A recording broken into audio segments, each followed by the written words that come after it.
Hi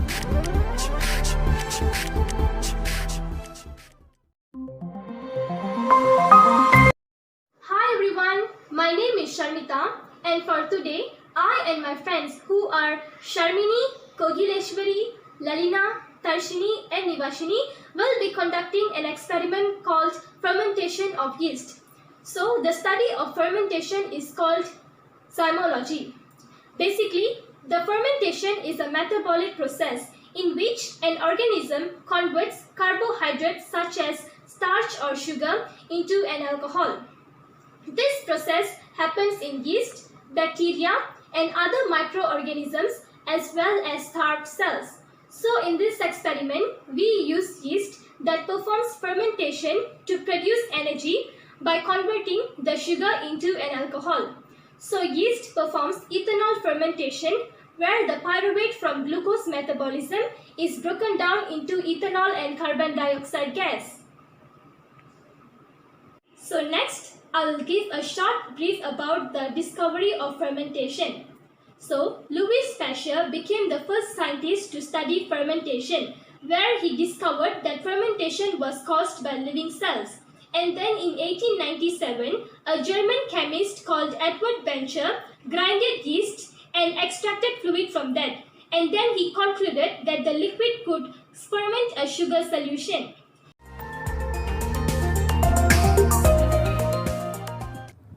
The objective of this experiment is to produce alcohol from yeast fermentation. Yeast are tiny microscopic organisms or microorganisms that are actually a type of fungus. This means that they are more closely related to a mushroom than to plants and animals, or even bacteria, the latter of which are also microorganisms. These little critters might sound strange and different, but people have been using them for 1,000 of years to make bread rise. How does this work? It has to do with the metabolism of the yeast, in other words, what they eat and what they turn food into. Like us, yeast must get their food from their surrounding environment to grow and reproduce, that is, to make more yeast. What do they eat? Yeast feed on sugars and starches, which are abundant in bread dough. They turn this food into energy and release carbon dioxide gas as the result. This process is known as fermentation. The carbon dioxide gas made during fermentation is what makes a slice of bread so soft and spongy. The pockets of gases are produced by yeast when the dough is allowed to rise before baking.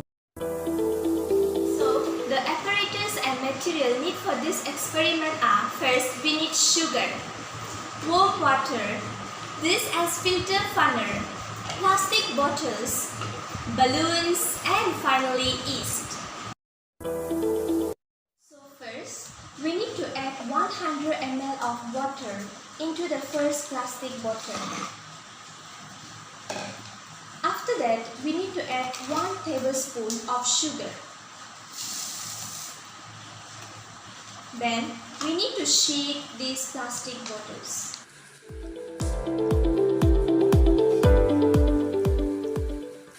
Sugar completely dissolved in the warm water. We need to cover the top with balloon.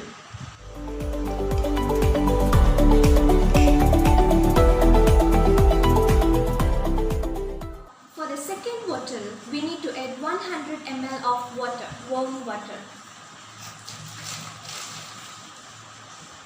After this, we need to add 1 tablespoon of yeast.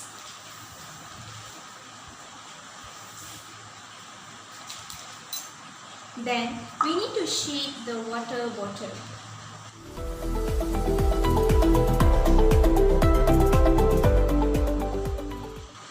Usually, we need to cover the top of plastic bottles with balloon.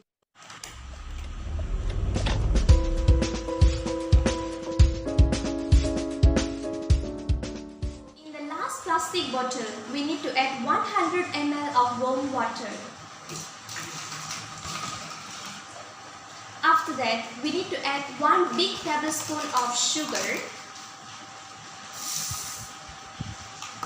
To add 1 small tablespoon of yeast.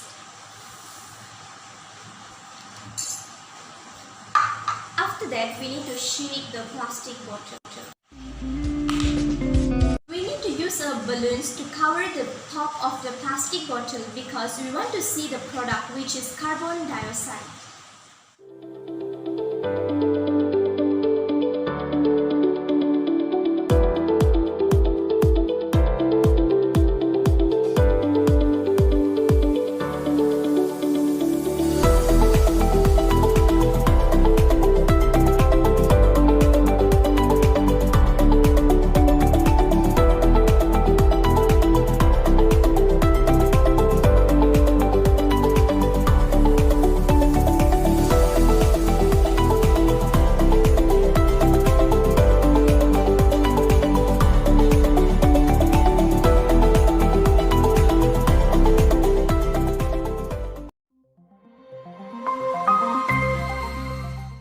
Hi guys, my name is Shamini. So today I'll be explaining about the results and discussion of the experiment. So before that, I would like to tell the equation for the fermentation of yeast. So the equation is C6H12O6 with the presence of yeast gives off 2C2H5OH and 2CO2. So the fermentation of sugar with the presence of yeast will result in the formation of ethanol and also carbon dioxide gas. So, fermentation is a chemical process of breaking down a particular substance like bacteria, microorganisms, and in this case we had used yeast. So for the result, we had used 3 bottles with different substances in it. So for the first bottle, it contains sugar and warm water. Second bottle, it contains yeast and warm water. And the third bottle, it contains yeast, warm water and sugar. And among the 3 bottles, only the third bottle shows a positive result for the fermentation of yeast and the balloon was inflated. And this is because the yeast present in bottle 3 was activated by warm water and sugar. And the foaming was as a result of yeast eating the sucrose. Typically, fermentation process release gas or heat as a waste product. And in this experiment, carbon dioxide gas was released as a waste product in bottle 3. While for bottle 1, which contains sugar and warm water, does not show any changes for the fermentation of yeast, and this is due to the absence of yeast. Yeast is a substance which will break down glucose molecules into its constituents. Thus, the absence of yeast will show a negative result for the fermentation of yeast and the balloon will be deflated. Whereas for bottle 2, which contains yeast and warm water, also shows a negative result, and this is because the yeast does not contain any food to be fermented. Thus, the balloon is deflated. So, bottle 1 and bottle 2 shows a negative result, and only bottle 3 with the presence of sugar, warm water and yeast shows a positive result for the fermentation of yeast, and the balloon is inflated. Hence, our experiment proves that the fermentation of sugar with the presence of yeast gives off ethanol and carbon dioxide gas. My name is Lalina and I'll be explaining about benefits of fermentation. All fermented food contains potentially beneficial bacteria and some contain other organisms such as yeast. These microbes act as probiotics and supporting gut health. Fermented food as a group are highly nutritious and digestible. Fermentation pre-digests foods, making them more nutrition and more bioavailable, and in many cases, fermentation generates additional nutrition or remove anti-nutrition or toxins. Ferments with live lactic acid producing bacteria in egg are especially supportive of digestive health, immune function, and also general well-being. In past, the beneficial effect of fermented food on health were unknown, and so people primarily use fermentation to preserve food, enhance shelf life, and improve flavor. Fermentation food become an important part of diet in many cultures, and over time, fermentation has been associated with many health benefits. Because of this, the fermentation process and the result of fermentation products have recently attracted scientific interest. In addition, microorganisms contributing to fermentation process have been recently associated with many health benefits, and so these microorganisms have become another focus of attention. Okay, there are several benefits for fermenting food. First, fermentation serves to enhance the digestion of food. Your body needs adequate amount of digestive enzyme to properly absorb, digest and utilize nutrition in food. When vegetables like cabbage and cucumber are left to steep and sit until the sugar are broken down to promote the growth of bacteria, this is when the vegetables are fermented.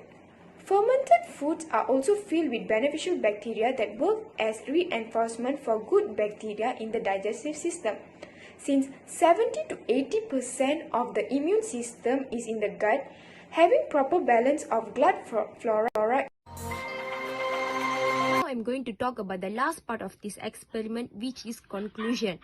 The hypothesis of this experiment was supported.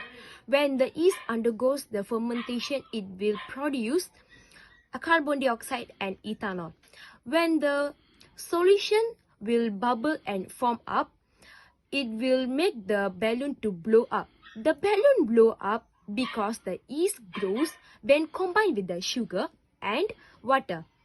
Okay, this will cause the balloon to extend because the balloon is attached to the plastic bottle. Finally, as the yeast eats the sugar, it releases a gas called carbon dioxide. This gas fills the plastic bottle and then the balloon as more gases is created. Thank you.